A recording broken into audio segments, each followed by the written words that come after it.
Hello friends, आप सभी का स्वागत है हमारे YouTube channel boss info zone में।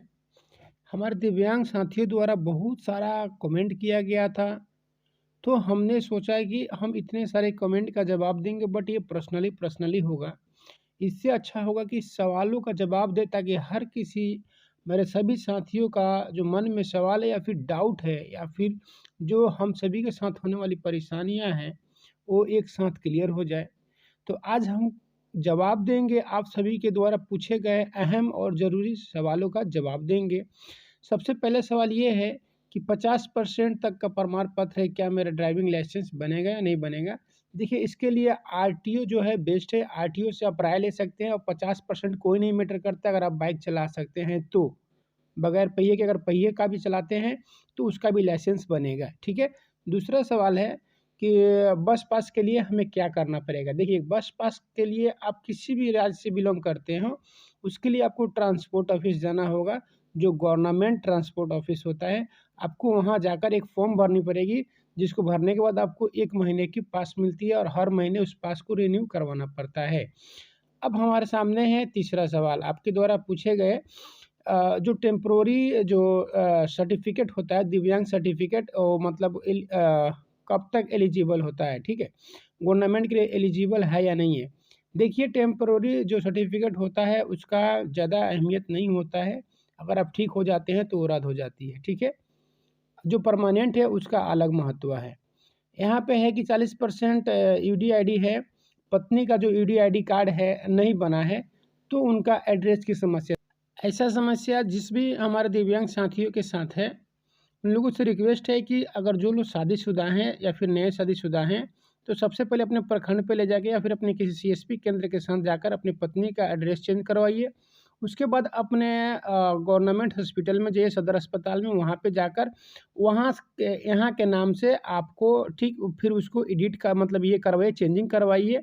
वहाँ पे अपना समस्या बताइएगा, तो वो एक हफ्ते का टाइम लेकर उसमें नए फॉर्म आपको भर के देना पड़ेगा और फॉर्म भर के देने के बाद आपकी समस्या का हल हो जाएगा।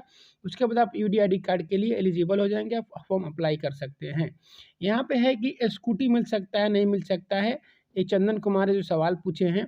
तो देखिए, स्कूटी के लिए अभी राजीव गांधी फाउंडेशन की तरफ से कोई इन्फॉर्मेशन नहीं है। इन्फॉर्मेशन आते ही हम आप लोग को जल्द से जल्द सूचित करेंगे। बट जिनको बैटरी वाला साइकिल लेना है उसके लिए आप कमेंट कीजिएगा, उसके लिए हम एक अलग से वीडियो बनाएंगे। अब हमारे पास अगला सवाल है कि मेरा सर्टिफिकेट में डेट ऑफ बर्थ जो है रॉन्ग है। देखिए, जो लोग भी सर्टिफिकेट के समस्या से जूझ रहे हैं, उनको अगर वो ऑफलाइन वाला है, कागज़ वाला है, तो उसके लिए आपको जाना पड़ेगा सिविल सर्जन के पास, अपने सदर अस्पताल। अगर यूडीआईडी कार्ड है तो आप ऑनलाइन करेक्शन कर सकते हैं, बहुत ही आसानी से, बिल्कुल आसानी से। अब हमारा अगला सवाल है, सर मेरा रेलवे कंसेशन सर्टिफिकेट एक्सपायर हो गया, उसके लिए रिन्यू करवाने का प्रोसेस क्या है? देखिए, अगर रेलवे का कंसेशन सर्टिफिकेट है, आपका जो एक्सपायर सर्टिफिकेट है, आपको उसके लिए जाना पड़ेगा, आपको सदर अस्पताल, उसको उसके लिए आपको एक फॉर्म भरनी पड़ेगी, नया वाला फॉर्म आपका रिन्यू हो जाएगा और उसको लेने के बाद आपको जाना पड़ेगा रेलवे डिविजनल ऑफिस।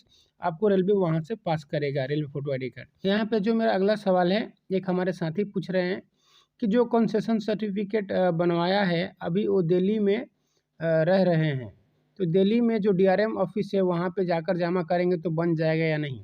देखिए, ये बिल्कुल नहीं हो सकता है, क्योंकि जो railway photo ID card issue होता है, वो उसका एक स्पेशल वेरिफिकेशन होता है, जिसके बाद वो इश्यू किया जाता है। उसके लिए आपको अपने स्टेट, अपने राज्य से ही करना पड़ेगा, चाहे वो व्यक्ति कहीं भी रहते हों।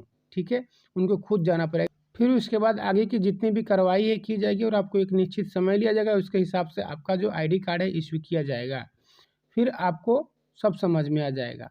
चलिए, अब आपको अगला सवाल हम बताते हैं। यहाँ पे बता रहे हैं, कोई है पिताजी जो बोल रहे हैं कि हमारा लड़का 100% दिव्यांग है, क्या हमें कोई लाभ मिल सकता है? नहीं। देखिए, सबको लाभ मिलता है, अगर उनके साथ जो भी लोग सफ़र करते हैं उनको लाभ मिलता है और आगे भी हर तरह का लाभ मिलता रहेगा। इनकम टैक्स में भी मिलता है, रिश्तेदारों को भी मिलता है जो व्यक्ति विकलांग होते हैं।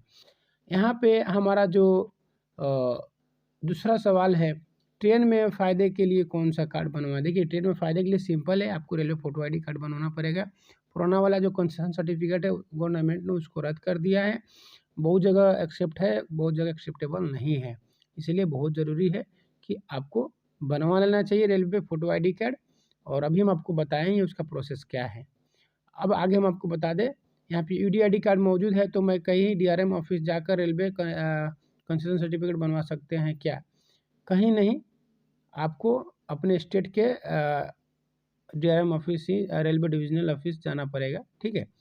और आप जाकर वहाँ से अपना काम करवा सकते हैं, आप अपना कंसेशन सर्टिफिकेट बनवा सकते हैं, ठीक है? यहाँ पे सबसे बड़ी समस्या ये है कि यहाँ पे बार-बार सवाल आ रहा है, लोग मैसेज कर रहे हैं, सर अपना मोबाइल नंबर दीजिए। देखिए, आप लोगों से हाथ जोड़ के विनती है और आप सभी से रिक्वेस्ट है, देखिए अभी हम बहुत सारे सवालों का जवाब दिए हैं, इसीलिए पब्लिकली कि आप सबको समझ में आ जाए कि जो मैक्सिमम परेशानियाँ होती है, वो कौन-कौन सी परेशानियाँ होती है। इसलिए हम सब सवालों का जवाब एक साथ दे दिए ताकि हमारा जितने भी दर्शक हैं, हमारे भाई-बहन हैं, सबको समझ में आ जाए। देखिए, हमारा भी एक पारिवारिक ज़िंदगी है जिसमें हमें भी कुछ करना रहता है। अगर हम फ़ोन नंबर ऐसे देते रहेंगे तो हम परेशान हो जाएँगे। हमारा भी कुछ कर्तव्य अपने फैमिली के प्रति, आप लोग अपना राय कमेंट में कर सकते हैं।